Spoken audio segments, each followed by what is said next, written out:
I'm VJ Hamilton and welcome to the Autoimmune Reset, the place for you to learn how to thrive with autoimmune disease and feel empowered to take steps to transform your health to feel better than ever.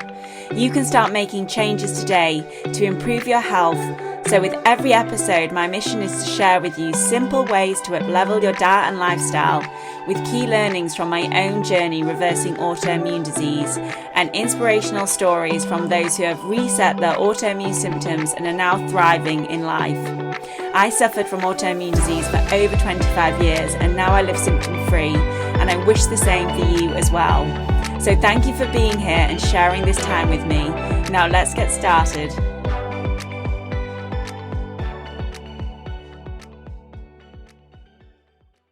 Hello and welcome to this Friday 5 episode of the Autoimmune Reset podcast. I'm your host, VJ Hamilton. I'm a nutritionist, scientist, and expert in autoimmune disease. And in these Friday 5 episodes, I share 5 practical ways to support your autoimmune health in under 15 minutes. I try to make them short for you. And today we're talking about heat intolerance and why some people with autoimmune conditions really struggle when the temperature rises. And we've had a lot of heat waves here in the UK this year. It's been an amazing summer, to be honest. But I struggle in the heat. I always have. My tolerance has got a little bit better, but I would say that on those really hot days, I need to have some strategies in place to make sure that my body stays cool and my nervous system stays calm. And that's what I would like to share with you today. Because if you feel more fatigued, foggy, lightheaded, or inflamed when it's hot out, you're not just imagining it. In fact, heat intolerance is well recognized as an issue in conditions like multiple sclerosis, Hashimoto's, Sjogren's, lupus, psoriasis, and more. And when I was growing up, I have to admit, I liked being in the sun. When I went on summer holidays, I just wanted to lay out in the sun as long as possible. And honestly, I would lay out until I felt dizzy. And I just have never really had much tolerance to the heat. Maybe it's because I'm from the UK or because I have family that are from Northern Ireland and I'm just used to a colder climate. I love the sun, but I just find it very difficult in the heat. So let's talk about what could be going on if you find that you are heat intolerant as well, because there are a few factors to consider. The first is that there can be impaired thermoregulation, and that's your body's own ability to be able to cool itself, and that may be compromised because many people with autoimmune disease don't sweat efficiently. And I didn't realize that was an autoimmune symptom until I started helping people who had autoimmune disease. And I remember being on the tube, and it sounds horrendous, but I remember being on the tube and I was sweating for the first time, and I hadn't really ever had any sweating in my 20s and early 30s. And I remember feeling it and thinking, wow, my body is changing. And I had a client who had a check-in appointment with me, and she said, VJ, I finally been able to sweat, and she was celebrating it. And then I realized, well, that was an autoimmune symptom that I wasn't sweating. I'm seeing it quite a lot with the clients that I'm working with, that they are not able to sweat. And if you're not sweating well, then you are not able to offload that heat effectively. So you might be more impacted by higher temperatures. There's also something called dysautonomia, and that is to do with your autonomic nervous system, and that controls things like sweating, blood pressure, and body temperature. And this can be linked to heat intolerance in conditions like multiple sclerosis. And dysautonomia can affect lots of different chronic illnesses and autoimmune diseases. And then we have the inflammatory load, and heat can exacerbate inflammation and increase fatigue and place more stress on the mitochondria, which are those essential organelles that we have in our cells that are the powerhouse of our cells and produce energy for us. So we don't want all that being impacted by heat, and this can all add up to a body that's just more easily overwhelmed by those external temperature changes. But there are ways to help, so let's dive into the 5 strategies that I use and that have made a real difference in my own tolerance to heat, and I help clients with this as well. The first is to make sure that you are replenishing your electrolytes, not just focusing on water. Because if you're not sweating properly, or if you're sweating excessively, you're likely losing or diluting key minerals like sodium, potassium, and magnesium. And these are crucial for energy production, nerve function, and hydration. Drinking too much plain water without replenishing minerals can actually make symptoms like fatigue and brain fog worse. And a product that I have been loving this year is Remineralized by Body Bio. I love Body Bio's products. I am an affiliate for Body Bio because I love them so much, but it's a clean trace mineral formula that makes noticeable differences to your energy and hydration. I've always loved Elite, that is their main electrolyte, but now they have produced Remineralized. And I have been trying it this year, and I have been feeling a difference when I've been exercising especially. And if you are heat sensitive, it's certainly one to give a try. You only have to put a few drops in your water bottle, and that is enough. You can also sip on cucumber and mint water throughout the day. It's a winning combination. It's naturally cooling, it contains potassium, and it just feels so hydrating and refreshing. So you can just put a slice of cucumber into a jug, put a few mint leaves in there, and you are good to go. I also love blending up cucumber and drinking cucumber water, and I find that hydrating as well. You can add extra water to that, so that is just another way that you can get those key minerals in. Secondly, it's about cooling your core, not just your skin. So these surface cooling devices that we use, like fans and sprays, may help in the short term, but what really helps is reducing your core body temperature. That's the internal heat that builds up when your body can't regulate effectively. This matters because your core temperature can rise too high, it can affect your brain, digestion, and energy production, and it can even increase cytokines, which are those messengers in the immune system which can fire up an inflammatory response. We want to keep those in check, and if heat is going to cause them to become dysfunctional, then we want to make sure that we are keeping our body at a good temperature. And instead of using sprays and fans, you can use cold packs on your pulses, like your neck, your wrist, and your inner thighs. You can actually run your pulses under cold water. I used to do that at work, and that can really help to cool your body down. You can use a cold foot soak, and that can really help to bring down your temperature as well, and is great for calming the nervous system. And I often recommend that to clients who feel restless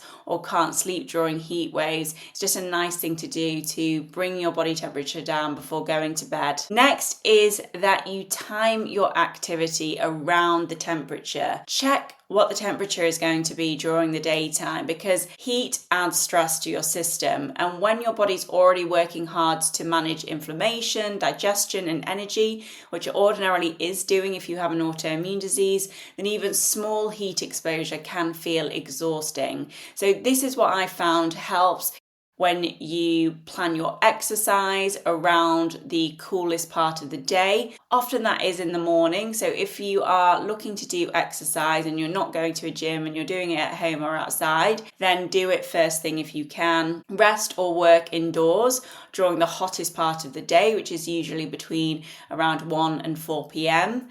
And if you're traveling or commuting, pace yourself and plan breaks to cool down. And again, it's better to be traveling when the temperature is cooler. And this really matters because preventing overheating helps to protect your mitochondria, reduce energy dips, and calm that autonomic nervous system, which is especially important if you are prone to flares or energy crashes. Next is eating cooling anti-inflammatory foods, because digesting heavy, rich meals generally generates internal heat.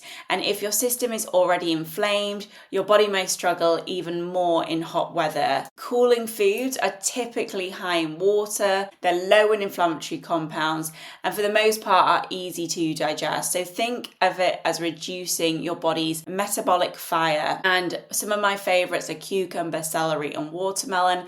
I really love snacking on cucumber when it is the summer months. There's something about the crunch of it as well, but it's just so hydrating. It's one of my favorite go-tos during the summer, cucumber. You can have it in so many different ways, but they make really good snacks as well. You can also have some lovely herbs like mint and coriander, which are nice and cooling.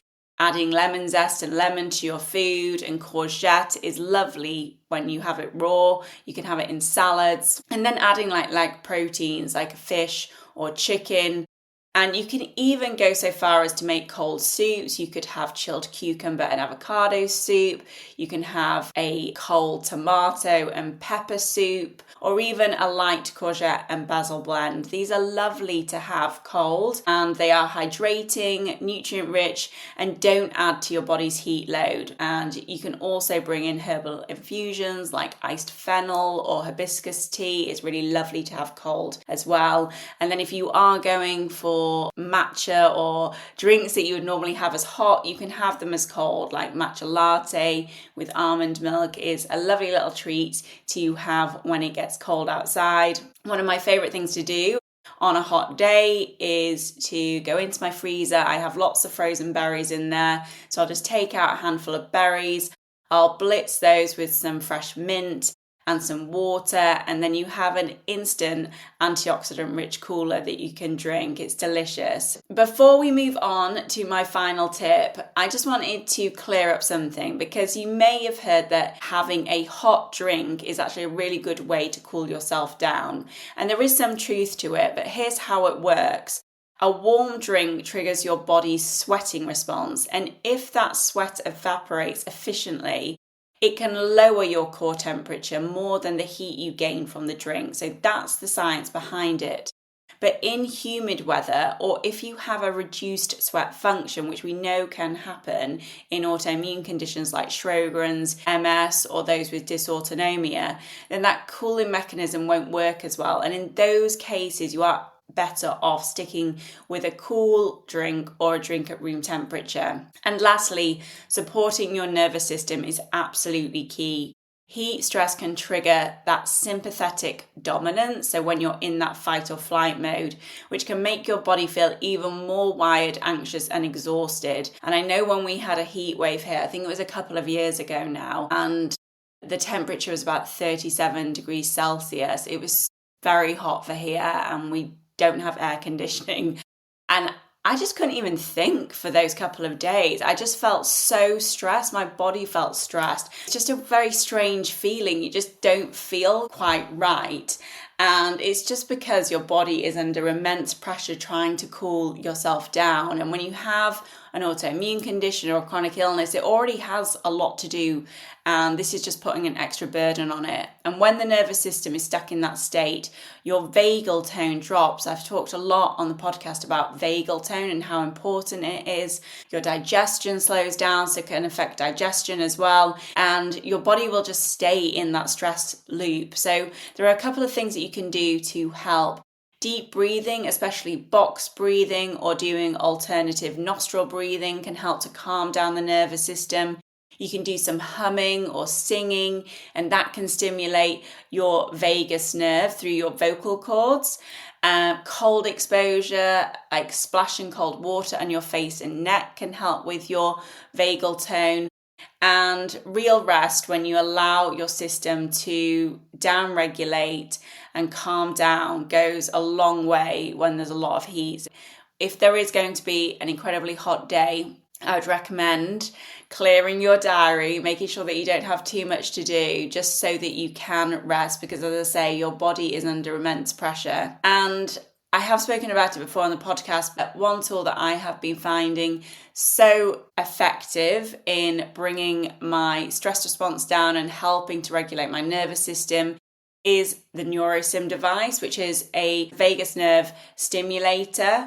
I've been using it all year and it's been so great. I really do feel a difference from using it. And occasionally I have been using it when I'm feeling more stressed. And when I use it, especially when I use it for 15 minutes, close my eyes, breathe deeply, I notice such a difference. And I come out of that with a completely fresh perspective and just feel so much more focused. And that can really help you when you're feeling more stressed on a very hot day, having that time to calm your body down. So that is a great tool to use as well. If you would like to find out more about the NeuroSym, I will put the link to that in the show notes, and you can find out more about that as well. To wrap up, if you're struggling with heat intolerance, try these 5 things. Firstly, replenish your electrolytes. Secondly, cool down your core. Thirdly, time your day around when it's going to be hot. Fourthly, eat cooling anti-inflammatory foods. And lastly, support your nervous system. I hope these tips help you feel more in control and better able to enjoy the warmer weather without the fatigue, crashes or flares. Let me know what you're trying or what's worked best for you. You can go over to the Instagram account for the podcast, which is at the Autoimmune Reset, and you can ask me any questions over there as well, but I'd love to hear from you. If not, have a fantastic weekend and I will catch up with you soon. Take care. Thank you very much for joining me today on the Autoimmune Reset. I really hope you enjoyed the discussion, and be sure to subscribe to the podcast so that you never miss an episode. And if you liked it, I would hugely appreciate a review on iTunes, as it helps me understand what you like about the podcast and to help share the information with more people. I'm excited to speak to you next time, and remember, you have the power to take the reins on your health. So keep the faith and celebrate the small wins. Until next time.